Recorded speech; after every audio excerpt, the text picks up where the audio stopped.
Hello and welcome to I Know Dino. I'm Garrett, And I'm Sabrina. and today in our 467th episode, we have a bunch of news, including an alleged poaching ring. We also have some SVP news, like what is all going on with Dinosauria. There's lots of information about microfossils coming out, as well as dinosaur eyes, and a bunch more. We also have a dinosaur connection challenge on entrepreneurs, which is very fun, sort of the early dinosaur entrepreneurs, who we've talked about before, but not necessarily all the time in their most entrepreneurial aspects. Yes. And we have a dinosaur of the day, Euhelopus. It's an action-packed episode. There is a lot. I wonder how long it's going to turn out to be. But before we get into all of that, we want to thank some of our patrons for keeping our podcast bits streaming. And this week we've got 3 new patrons to thank, and they are Grace, Bobby, and Aaron. So thank you all very much for joining. And then rounding out our shoutouts, we've got Lucas and Alice, Rocco Raptor, Taya, Lawrence, Xenorama, James Pasco, and Mamenchisaurus. Awesome. Thank you so much for being part of our Dino It All community. We really appreciate you. We hope you enjoy our action-packed episodes. We're going to start things off a little bit differently this episode with the Dinosaur Connection Challenge about entrepreneurs. For this challenge, 3 entrepreneurs immediately came to my mind. I'll say all 3 definitely have entrepreneurial spirits, though they're not necessarily known for being entrepreneurs. And I want to thank Podia for sponsoring this segment. The first entrepreneur that came to mind for me was Mary Anning. Of course, she was an English fossil collector, dealer, and paleontologist who lived from 1799 to 1847, and she's known for her fossil discoveries at Lyme Regis, the Jurassic Coast, including the first correctly identified ichthyosaur skeleton. She was only 12 when she found that one. Her brother had found the skull, and then she found the skeleton a few months later. Did she come to mind because of the rhyme, "She sells seashells by the seashore"? No, and actually that's controversial. I read a thing that said that rhyme had nothing to do with her. And then I also read that maybe she inspired a song in 1908 where that's a line in the song, but it sounds like maybe she's not really connected to that tongue twister. Selling seashells? Yes. And she didn't, maybe she sold seashells. She sold fossils. But that was the thing that came to my mind in terms of being an entrepreneur was she ran the family business. Oh, that's right. I forgot that she sold fossils. Yeah. She probably sold some seashells in the mix, because if you're looking at marine sediments and picking out ichthyosaur fossils, you're going to run into a lot of fossilized seashells. Yes.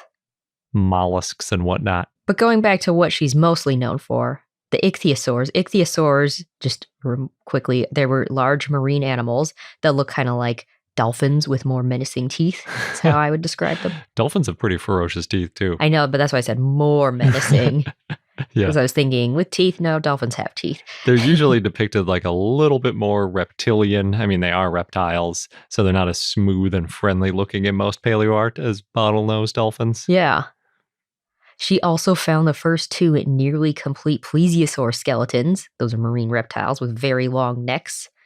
And she found the first pterosaur skeleton that was found outside of Germany, as well as a lot of fish fossils. So she knew her stuff. She's also one of the first people to discover coprolites, fossilized poops. We can thank her for that. We love talking about coprolites. She did struggle a lot financially.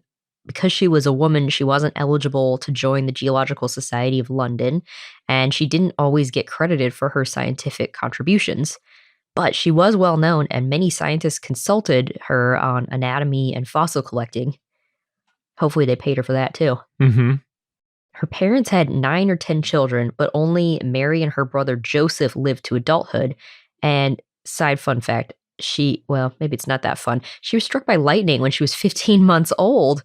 A neighbor was holding her and was standing with 2 other women under a tree watching an equestrian show, and all 3 of those women died, but Mary Anning lived. Interesting. That goes back to that ground lightning being the thing that kills you. If you're being held, you might be less likely to get killed because the lightning isn't going up one leg and down the other. Yeah. It might have not really gone through her body much. Sounds scary, though. Now, Mary Anning didn't have a formal education. Her father, however, taught her and her brother to hunt for fossils. And again, they had that family business. It was risky, though. There are things like you got to watch out for landslides when hunting for fossils on the Jurassic coast. And her father died in 1810, not while out hunting for fossils, unrelated. But Mary Anning was only a child. I think she was about 11. So it was tough. The family lived in poverty, but they still sold fossils. By the mid 1820s, Mary Anning took over the family fossil business. So going back to that entrepreneurial spirit. Mm-hmm. And books have been written about her. There's films made about her life. There's commemorative coins and recently a statue set up in her hometown. So even though she didn't get the credit she deserved in her lifetime, at least she's getting more credit now. And many entrepreneurs are taking advantage of her story to make money, to do entrepreneurial pursuits. Oh, that's not where I was going with this. I was mostly focused on her entrepreneurial spirit, but sure. The next entrepreneur that came to mind was Franz Nopcsa, the Hungarian aristocrat, adventurer, scholar, geologist, paleontologist, albanologist, or albaniologist. He studied Albania. He lived from 1877 to 1933, and we've talked about him on the show. He's well known for describing dinosaur dwarfism, specifically the dinosaurs from Hatseg Island. Sometimes he's been called the father of modern paleontology because he was the first person to study the biology of dinosaurs, and he thought that dinosaurs might have been social and parental, like modern birds, which many of them probably were. He was also one of the first people of the 20th century to say that birds descended from dinosaurs. Yeah. It was forgotten about for a little while. Yep. And he analyzed slices of bone under a microscope to study cell structure. So he's one of the first contributors to paleohistology. And that is what helped him figure out that Mamenchisaurus, for example, was a dwarf dinosaur and not just a juvenile. And Mamenchisaurus was a sauropod. It lived in the late Cretaceous in the Hatseg Formation, but it was only about 20 feet or 6 meters long and weighed between 1,650 to 2,200 pounds or 750 to 1,000 kilograms. That's really cool. I didn't realize that he had done histology. Mm-hmm. That's quite advanced. It was basically cutting out a little slice of bone and then polishing it down so much that you can see the internal structure of the bone. So presumably he could tell that it was an adult and not just a juvenile. Yeah. And so combining it with a small size, figured out that it was a dwarf. That's really neat. Yeah. So all these pioneering techniques, and he published over 186 research papers on paleontology, geology, and Albanian studies. Now, he got his start with dinosaurs when his younger sister found some bones near their family estate. And he was self-taught and read a lot of books and even contacted scientists asking for more books to read. And then he excavated more fossils and prepared them with homemade glue. So I would say that's very entrepreneurial. Eventually, he did go to the University of Vienna to study the fossils that his sister found, and he wrote memoirs. And there's a lot of interesting stuff that happened in his life and things that he did, and we go into a lot more detail in episode 400 about that if you want to head back and hear more. But yeah, that taking charge and figuring out, like, this is what I want to do. I'm going to read as much, teach myself as much as possible, and then go into it. That seemed very entrepreneurial to me. For sure. And like you said, he got into all sorts of different fields like geology and his fascination with Albania, which is just such a fun aside. But yeah, he really got into like sociology and anthropology too, but just putting himself out there and finding ways to do his own thing. Yeah. The last person that came to mind for this challenge was Roy Chapman Andrews. That was the first one that came to mind for me. Actually, he was the first one. I was going in order of when they lived. Last chronologically? Yes. Yeah. Yeah, I think I thought of Roy, then Mary, then Franz. Anyway, Roy Chapman Andrews. He's an explorer, adventurer, zoologist, and naturalist. He lived from 1884 to 1960, and he did a lot. But he is well known for his expeditions of the Gobi Desert in Mongolia that happened mostly in the 1920s. He's especially known for the dinosaur eggs that he and his team found. It's one of the first places where dinosaur eggs had been found. His team also found Protoceratops and Velociraptor, so some very well-known dinosaurs. And Roy was a prolific writer. so people know a lot about his adventures. And his work inspired many people to become paleontologists, and he was even the indirect inspiration for Indiana Jones. There were some terrible things that happened on his adventures, like once his boat was charged by a wounded whale. He and his wife were nearly eaten by dogs. They had a couple close calls when he fell over cliffs. Once he was nearly caught by a large python. Indiana Jones? Anyone? Anyway, and twice he was nearly killed by bandits. He had another problem with snakes too, I remember. They were talking about he was either like under a vehicle or in a sleeping bag or something, and there were some poisonous snakes around. Oh yeah, they had to spend like a night bashing snakes. Yeah. Now, Roy Chapman Andrews taught himself taxidermy, and he used the money he earned doing that to help pay for his college degree. Very entrepreneurial. Then he applied to work at the American Museum of Natural History in New York. There were no openings for his level at the time, so he started by sweeping floors and helping the taxidermy department. He just wanted to be there. And he worked his way up. Eventually, he became the director of the American Museum of Natural History. The things that came to mind for me mostly on the entrepreneurial side is that he spent a lot of his time raising money for his Gobi Desert expeditions. So he gave lectures on his team's finds from the Gobi Desert. He did get tired of people asking about dinosaur eggs. That's all people asked about for a long time. But he turned it around to raise funds for his expeditions. They even auctioned off one dinosaur egg as a PR stunt to get people to donate to the expedition. He gave lectures almost daily when he wasn't in the field because he wanted to spread the word and get in touch with people who might donate. Over a 4-month period, he spoke to 125 audiences and raised nearly $100,000. Wow. Which is a lot of money today, but even more back then. Yeah, and it helps explain why you were saying Velociraptor and Protoceratops are pretty well-known dinosaurs today. Mm-hmm. It's not a coincidence because he was running around like a madman telling everyone about them who would listen. Yeah. He's telling everybody about all their finds there. Mm-hmm. He even pitched to J.P. Morgan. He was looking for $250,000 for 5 years of expedition funding.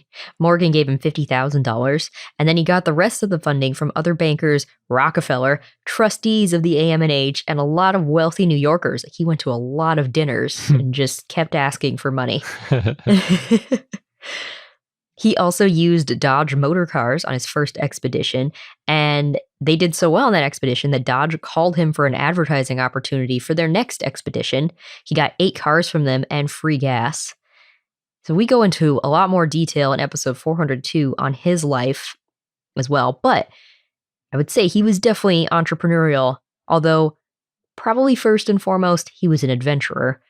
Yeah, and the entrepreneurship came about to sort of fund the adventures. Yes. Which is sort of the same with all 3 of them. They all had this intense passion for a project or series of projects that they were interested in, and they figured out an entrepreneurial aspect of it in order to fund what they really cared about. Exactly, which is what a lot of entrepreneurs do today. Mm-hmm.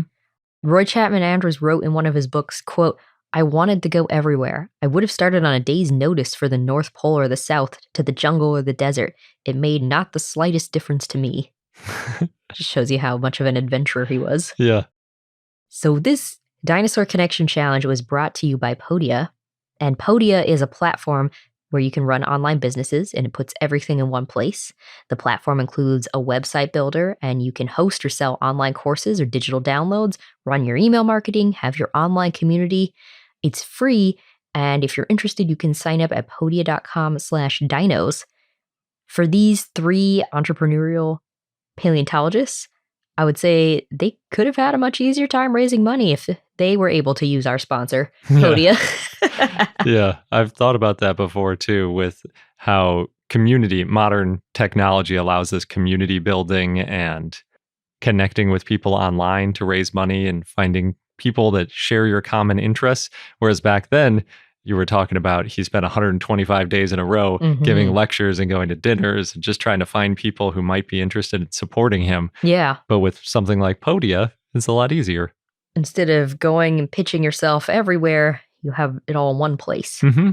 And that would have freed up more of their time to do these various pursuits. Yeah. Or someone like Mary Anning, she could have had so much more reach, because even if in the area she was in, she wasn't allowed to get into the right societies, if she could have an online web presence and share her stuff more directly with people and sort of cut out the publishing middlemen that might be preventing her from getting her name on her research. Yeah. That would have been very helpful. They could have even taught courses online like how to hunt for fossils or raise money for expeditions or study bones.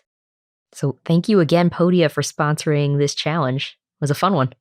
Yeah, and again, if you are interested in signing up, making your own website, starting your own online business, or expanding your online business, you can go to podia.com/dinos, which is DINOS. And we'll get into our SVP news in just a moment, but first we're going to pause for a quick sponsor break. All right, we have a lot of fun things to talk about from virtual SVP that we didn't have a chance to fit all in last episode. If you're interested in watching some of these talks, they are available on the SVP YouTube channel, which we'll have a link in our show notes. It's a little bit of an alphabet soup. Yes. Just read out loud. So just go to our show notes, iknowdino.com. Of course, we have to talk about the discussion panel on the state of the Dinosauria, where paleontologists discussed dinosaurs. And those paleontologists were Tom Holtz, Linnea Jackson, Evan Johnson Ransom, and Rebecca Hunt Foster. One thing that really stood out to me was when they were talking about bite force. Tom Holtz said that T-Rex has the most powerful calculated bite force so far, but only because the back of the jaw of Triceratops hasn't yet been calculated. And he said, and quote, "That's me saying that." Because, Tom Holtz is a Tyrannosaur guy. He is a huge fan of Tyrannosaurus. I think, it was interesting. He got into a little bit of detail because he was saying, really, if you look at the skull of a Triceratops, it's got a huge muscle attachment area. And we talked about that with Ali Nabavizada too, where potentially like partway up the frill, there could be muscle attachment points, getting a ton of leverage. It's got a big, thick jaw. It just looks very powerful. And of course, a ton of teeth. And on top of that, if you're not just talking about the force, you're talking about the pressure and the ability to really do something like crush bone or break something apart. Triceratops had this sort of scissor action between its dental batteries. So it really would have had some shearing force that could have done some damage to, I don't know, biting logs in half. I don't know what it would need all that force for.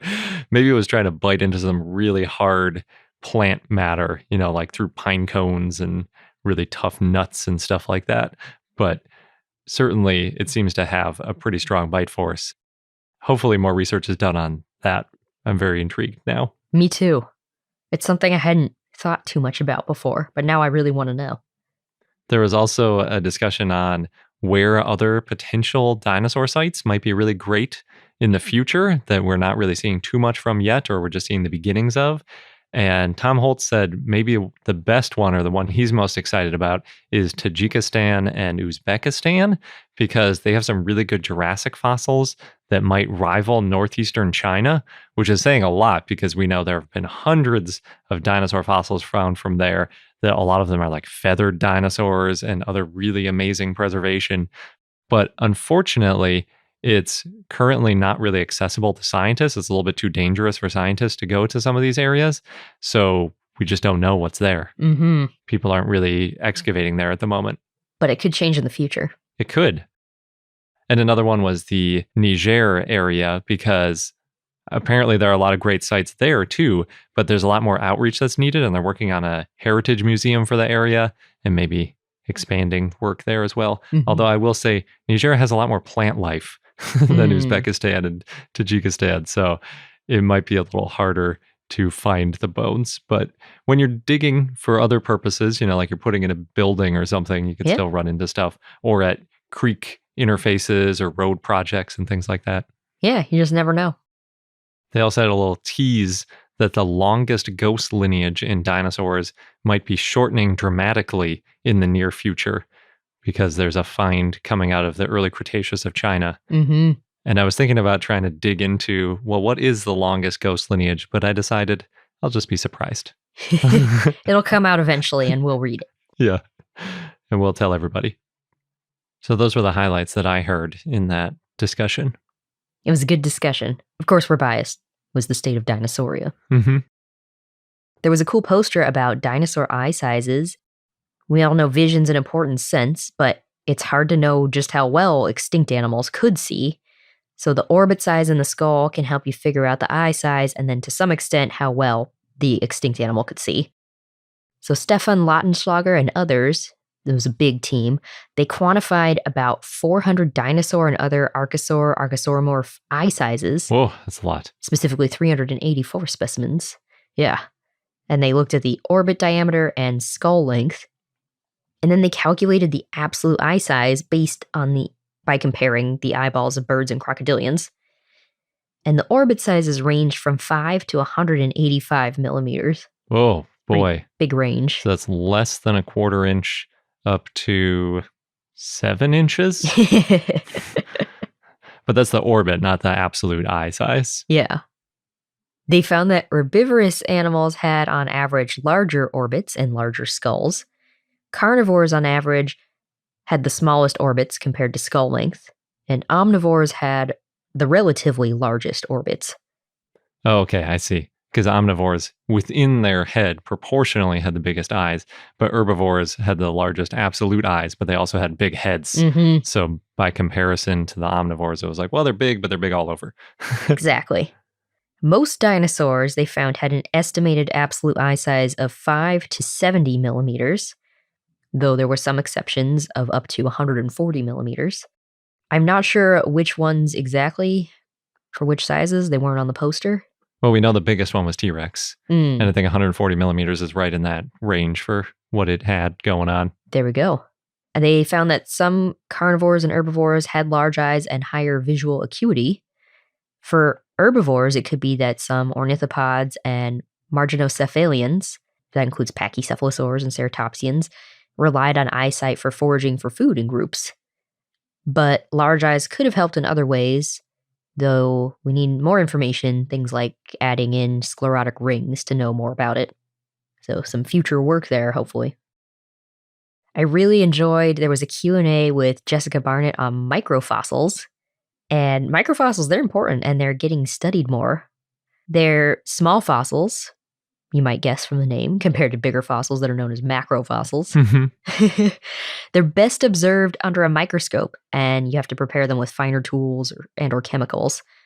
The definition of microfossils has apparently changed over time. Before it was just small, under an inch or so in length, but now it tends to be sub-millimeter in size. That is really tiny. Yeah. Yeah, an inch doesn't seem like it qualifies as micro, because for micro, you think something you need a microscope for. Yes. Not necessarily to know that it exists, but to see any details of it. Yeah. But now it's much smaller, and microfossils can include pollen, plankton, teeth, jaws. Fish are also often considered to be microfossils because they disassemble easily. You get teeth, jaws, ribs, scales, bits and pieces. And microfossils are usually found when you're doing screen washing, which makes sense. I've definitely heard of a lot of fish teeth and scales being included in the mix. Mm-hmm. And you could see how that would be hard to identify a fish tooth, which tend to be pretty tiny, without a microscope. Yes. The cool thing about microfossils is they're often important index fossils, so they would help scientists date a formation where the fossils are found. So Jessica has been preparing fossils since 2010, so she knows her stuff. And microfossils have been found in almost every age since life began, but for a long time we've missed them in the fossil record. As she put it, paleontologists are often looking for more charismatic fossils, the large ones, often with teeth. Well, and also when you're walking around from a practical sense, you can notice a large fossil with human eyes, whereas a sub 1 millimeter fossil, if you're walking around, you're not going to see, and you're not just going to crawl around on the, for miles and miles looking for little microfossils. That's true. Yeah, you got to screen wash. She talked about microfossils found at Petrified Forest National Park in Arizona. And there's some cool ones. So 3 years ago, I'm going to do my best to pronounce these. Categodon venatus, which means thunderstorm tooth, was named. It was a small hamster-sized early mammal relative that lived about 221 million years ago. It was named in 2020, and they did CT scans to figure it out. There's also Skybolonyx scapter, which means digging dung claw. It was also about 221 million years old. They found that one in screen wash material. It's a new species of Trypanosaur. That's an extinct reptile. And those had enlarged second claws, bird-like beaks, and tails ending in a claw. This species was a burrower. which is cool. And they used photogrammetry to study that one. Then there's Trilophosaurus phasmolophos, which means phantom crest. It's got a ghost crest. It has 2 cusps rather than 3 on the teeth. It's a new species of lizard-like herbivorous reptile. They only found the isolated tooth. It lived about 214 million years ago. Then there's Puercosuchus travarorum, which is a reptile from Puerco in honor of Superintendent Travers. They found hundreds of bones in 2014. It's a reptile that lived about 220 million years ago. And last is the Fungus vermis Gilmore, the funky worm in honor of Ned Gilmore. Some pretty good names. They are. That's why I wanted to mention them. That one was named this year in 2023. It was discovered by screenwashing back in 2019, and it's the oldest Sicilian, it's an amphibian, in the world. So some pretty cool finds. When it comes to preparing microfossils, you need tools like buckets and water if you're doing wet sieving, as well as soap, a camera for photogrammetry, light, tweezers, paintbrushes, grid paper, adhesive vials, and small boxes. And it takes a lot of time and patience to prepare microfossils. They can be pretty difficult to work with. She said the prep is kind of similar to macrofossils, but the size is different. So you have to go slower because if you damage a small fossil, you're more likely to destroy it. Yeah, that makes sense. It's hard to glue together like a piece of rice if you break it. Yes. So yeah, it's cool talk. There was also a special presentation on the Paleontology Resources Preservation Act. I just wanted to give a quick shout out to that one. The Society of Vertebrate Paleontology, SVP, participates in discussions and issues that affect vertebrate paleontology and the public. That includes protection of fossils on public lands, the role of paleontology in education, agreements with governmental agencies, and it covers issues both in the US and worldwide. Which I bring up partly because in related news, as Garrett teased in the beginning of this episode, there were 4 people recently arrested for allegedly stealing and selling $1 million worth of dinosaur bones. And that violates the Paleontological Resources Preservation Act. I would assume so. What country was it in then? Well, the bones came from federal lands in southeastern Utah, so the U.S. I had assumed usually when we hear about dinosaur smuggling and illegal sales, it's because they're getting exported from other countries to the US or other Western countries. I'm not used to it being actually somebody getting pursued in the US for stealing stuff in the US. Yes. In the US and then selling it in the US and exporting it to other countries. Over 5 years, they allegedly bought, transported, and exported 150,000 pounds of fossil material. There's a 13-count indictment. They've been charged with conspiracy and theft of property, multiple felony charges, again, for violating that Paleontological Resources Preservation Act. Allegedly, they bought fossils that were stolen from federal land and then sold them at gem and mineral shows, and also allegedly sold them to a company that exported them out of the country. And then to get it out of the country, they mislabeled them things like turquoise and landscape rock instead of fossils and devalued them to get them out. They also allegedly caused more than $3 million in damages. Oof. And some of that loss is just not knowing where the fossils were found or the type of soil they came from or what other bones were nearby. So there's a lot of scientific knowledge that is lost. That's a bummer. Yeah. That is sort of the biggest downside to some of the collection of fossils when it's done haphazardly, because if you don't collect the information about the fossils, it's just not nearly as useful later because you don't know which bones go together, you don't know what time they're from, and it makes it so much harder to know what the bones even are. That's why there's these guidelines and laws in place. Which brings me to our next item about how fossils found on federal lands are important to the science of paleontology. There was a poster about this at SVP Virtual by Carrie Eaton and others. Federal agencies are responsible for the collections for the fossils found on federal lands. Most of them, though, are curated and made accessible in non-federal repositories, NFRs, such as universities or state, tribal, or local museums. Yeah, and there's a whole process to get listed on that NFR repository list. Yes. And NFR managers, they work with federal partners, but there's challenges. There's so many specimens they're working with. Different agencies manage collections differently. And of course, there's a lack of funding. Just to give you an idea of how many specimens there are, the Bureau of Land Management has over 12 million museum objects. National Park Service has nearly 50 million museum objects, and 2,362 are confirmed type specimens of fossils. That is a lot. Yeah. The U.S. Forest Service has hundreds of thousands of fossils in at least 70 non-federal institutions, and the Fish and Wildlife Service has over 3 million museum objects. For this poster, they talked about the Society for the Preservation of Natural History Collections Sessional Committee on U.S. Federal Collections, that's a mouthful, put together case studies, best practices, and recommendations for managing these collections. That includes having consistent curation agreements with partners and agencies, establishing regularly available federal funding and grants to take care of the specimens, and standardizing how the collections are managed or tracked digitally, which all makes sense, but probably easier said than done. They had some cool examples, though, of what's going on at these places that have the fossil specimens. So the Denver Museum of Nature and Science is one example. They got funding to prepare 8 pallets of dinosaur bones from the Meng-Yin Formation.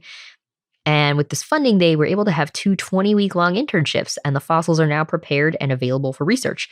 And as you can imagine, being from the Meng-Yin, there's a lot of sauropod fossils. So that's cool. Then there's the University of Wisconsin Geology Museum that got funding, and they excavated a site at the Meng-Yin Formation for 5 field seasons.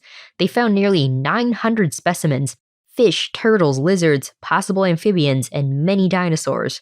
The dinosaurs include small theropods, Allosaurus, Apatosaurus, Camarasaurus, and Ankylosaurs, and small ornithischians, including Nanosaurus. A lot of undergraduate students got to work on the site. With the funding, they were able to do a lot of public outreach. So there's a lot of scientific research from this site now, including a student-led study of a unique sauropod limb pathology. Oh. Yeah, some cool sauropod stuff coming out of these Meng-Yin Formation sites. Yeah. Who'd have thunk it? I'm happy about it, though. That's good. Yeah, it's been interesting to me, too, seeing how some of the stuff has been moving around. Like when the National Museum got remodeled and updated, they brought in some of the fossils that were in other, I guess, NFRs, because they get to decide where the things go. And there was also something about the different bureaus give permission to keep the fossils for different lengths of time. So some of them are like, you can keep it for 50 years. And other ones are like, we might take it back at any point. Gets complicated. Yeah. So it could be a little risky if you get loaned or get the authority or the permission to keep one of these fossils to build a big display for it, and then it gets snatched away. Oh. Like I think kind of happened with Wankelrex becoming the nation's T-Rex. But they had it on display for a good, 20 years plus. So yeah. I think it's still available for research, too. Yes. Yeah. No, I was just saying from like a museum's perspective. Oh, I see. Yeah. But in the meantime, they have a bunch of new T-Rex specimens, so they're doing fine. Yes. And we'll get into our dinosaur of the day in just a moment. But first, we're going to take a quick break for our sponsors. And now onto our dinosaur of the day, Euhelopus, which was a request from Morgan via our Patreon and Discord. So thanks. Euhelopus was a sauropod that lived in the Early Cretaceous in what is now Shandong Province, China, in the Meng-Yin Formation. It was large, it walked on all fours, it had longer forelimbs than hindlimbs. It had a long neck, and it looked similar to Mamenchisaurus, but they're not that closely related. It's actually more closely related to titanosaurs. When you say it looks similar to Mamenchisaurus, the only thing that means to me is that it had a really long neck. It did have a long neck. Its skull looked similar to Camarasaurus, but it also had some similarities to Mamenchisaurus. Its neck was about 13 feet or 4 meters long, and it had 17 neck vertebrae. And it had air sacs in the neck, similar to titanosauriforms and some Mamenchisaurids. If its neck is only 13 feet long, I'm not super impressed. Well, there is one Mamenchisaurus with a almost 50-foot long neck. So, yeah. But other Mamenchisaurs have shorter necks. That's true. Fair point. Yeah. Oh, and being like the Camarasaurus skull, it had the box-like shape. It also had large nostrils and pencil-like teeth. It probably ate hardy vegetation. There's been different size estimates on Euhelopus. At one time, it was thought to be up to 49 feet or 15 meters long. So the whole body as long as that one Mamenchisaurus neck, Hmm. and weighs 17 to 22 tons. Later, it was thought to be about 36 feet or 11 meters long and weigh close to 4 tons. And there's another estimate that it was about 6.5 tons, and then a later estimate that said it weighed almost 4 tons. Wow. So it's all over. As usual, they shrink. The first estimates are very grand, like, oh, it might be huge. And then over time, it's like, maybe it was a little smaller. Yeah. It's the first dinosaur to be named and described from China, so that's cool. Wow. Yeah. That is quite a claim to fame. Yeah, because there are so many dinosaurs now named from China. Yeah. They found a partial skeleton that included a relatively complete skull and lower jaws, vertebrae, the left thigh bone, part of the shoulder, and then there was another skeleton that included vertebrae, a nearly complete pelvis, and right leg. Well, it's really cool that they found a relatively complete skull. That's extremely rare. Yes. There's unique features in details in the neck vertebrae. It's got divided or forked neural spines on the back of the neck and front of the back. And it has air sacs in the ilium, the upper half of the pelvis. The fossils were first found in 1913 by a Catholic priest, Father Mertens. He showed some of the bones to Gustav Behagel, a German mining engineer, in 1916, who then sent 3 vertebrae to Ding Wenjiang, or VK Ting, the head of the Geological Survey of China. And then the fossil site was rediscovered in 1922. In 1923, 2 skeletons were excavated, and H.C. Ta'an studied the holotype. Originally, it was named as Euhelopus in 1929 by Carl Wyman, and that means marsh foot. That name refers to the marshy area where the fossils were found, as well as to Truga, Swedish swamp shoes that Wyman said looked like the wide feet of the dinosaur. But it turns out that name Euhelopus was already used for a bird that was named in 1832. So in 1956, Alfred Romer renamed it Euhelopus. And that genus name means true marshfoot. I like that. Marshfoot's taken. We're going to name it True Marshfoot. It's the real one. Yeah. It's like the band Better Than Ezra. It's true. I don't know if there was a band Ezra, but I think there might have been. It seems likely. Mm-hmm. Now, there is a grass or plant with the same name, Euhelopus, but since it's a plant, Euhelopus can also be the name of a dinosaur or animal. Yeah, that's the only time you get to reuse a genus name, is if it's in a completely different kingdom. Yes. The type species is Euhelopus zdanskii. The species name is in honor of Zdansky. Zdansky didn't finish excavating the holotype, so in 1934, C.C. Young and M.N.B.N. found more bones. That includes parts of the shoulder and right humerus. Both skeletons now are at the Paleontological Museum of Uppsala University in Sweden. They've been on display since the 1930s. Euhelopus is one of the few sauropods known from an almost complete skull and jaw. Yeah, super cool. It is. Some of the teeth found were originally thought to belong to a mammal, but then later they were redescribed as belonging to Euhelopus. That shows you how small the teeth were. And it's crazy that something that was originally thought to be 50 feet long was thought to be a mammal, which at that time would be like at biggest the size of something like a badger. Yeah. There's been a lot of debate, too, over what type of sauropod Euhelopus is. It had the long neck and tail, a sloping back, and a proportionally small head. In 2010, Andreas Christian studied the head and neck of Euhelopus. The head and neck together weighed about 460 pounds or 210 kilograms, and the base of the neck to the snout was about 15 feet or 4.6 meters. The old base of neck to snout measurement. Yes. It's like adding just a little bit so that it's more than just the total neck length. Yep. They calculated the stresses the neck joints felt and found that Euhelopus probably kept its head up like a giraffe. Oh, that makes sense. If you're worried about the leverage on the neck, then yeah, you'd include the head if you can. Yeah, and that would have helped it eat medium and high up leaves. You also said that it had that longer front legs than hind legs, so it sort of gives it that inclined giraffe That's true. posture. And its neck wasn't very flexible. It would have kept its neck at an angle between 40 and 50 degrees. Yeah, it's pretty high up. Yeah. And it would have taken less energy to keep its neck up to maintain its high blood pressure for eating leaves up high than walking around to find more food.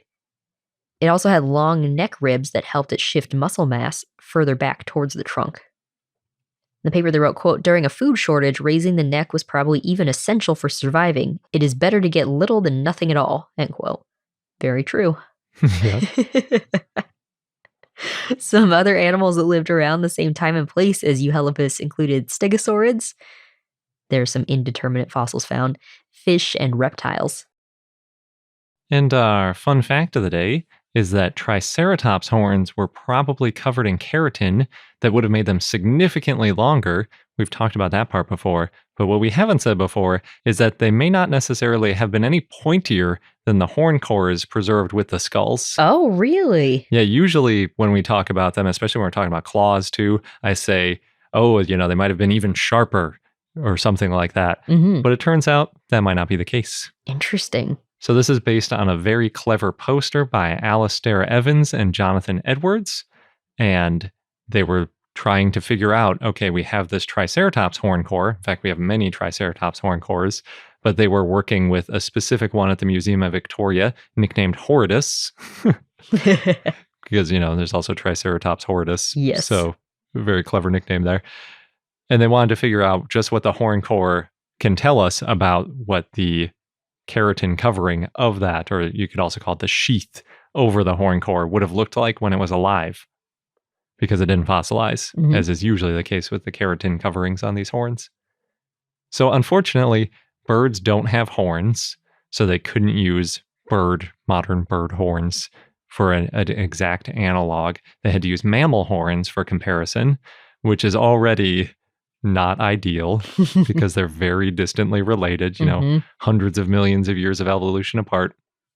Maybe I should say, too, that birds don't have bony horns because there are a bunch of birds with quote-unquote horns. So, for example, there's the horned lark, which is this cute little bird where the males have a yellow face and a pair of these little black feather tufts that sort of resemble horns. A lot of the pictures of them, you can't even see the little tufty horns because they're so tiny, but they're there on many of them.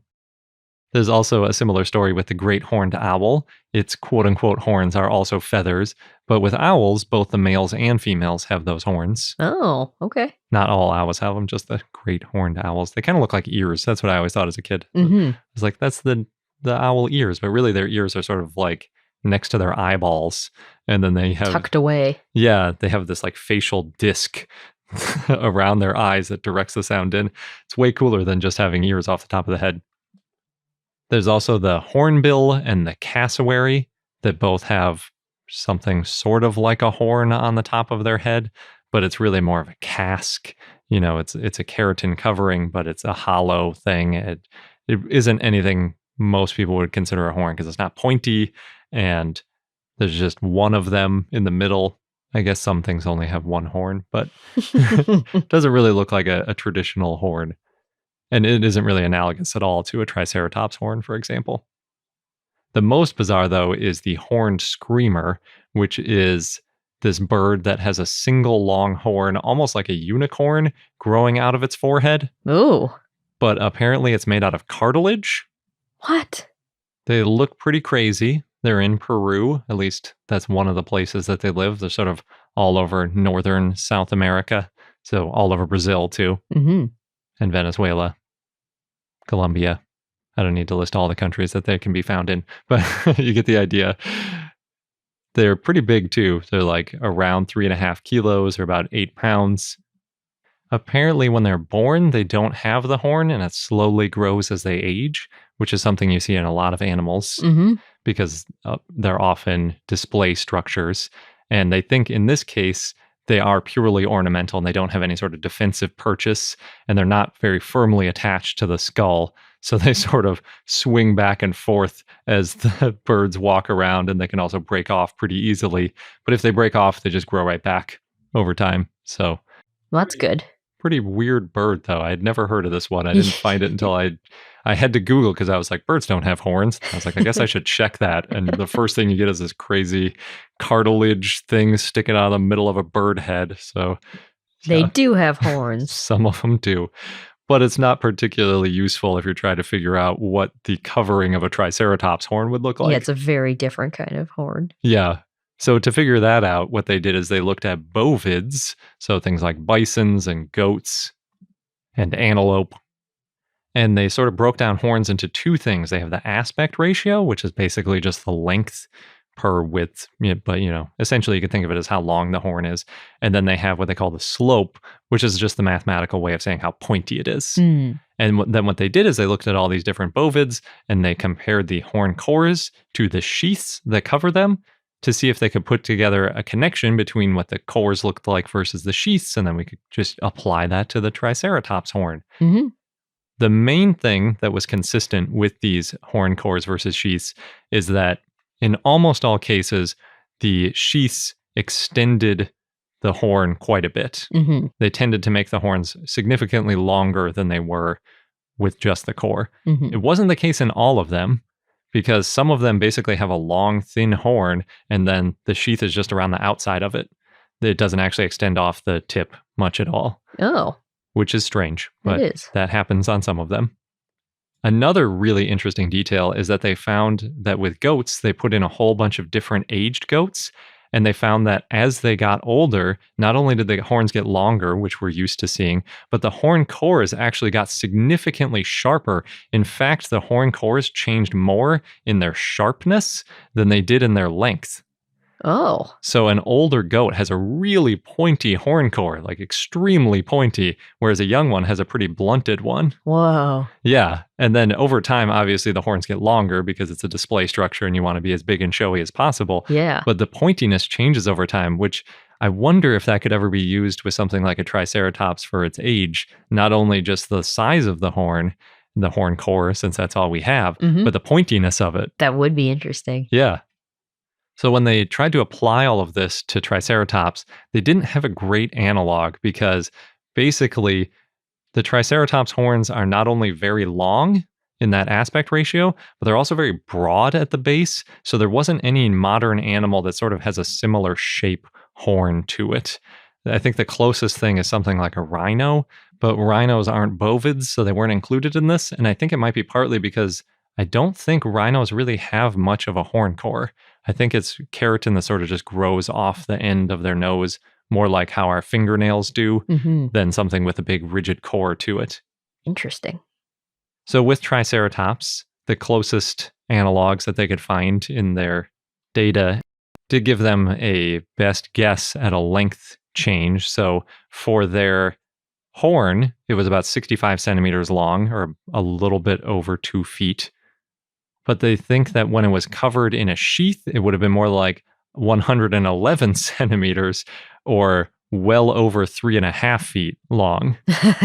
So it's almost twice as long when it had the sheath covering on it, is what they found. Wow.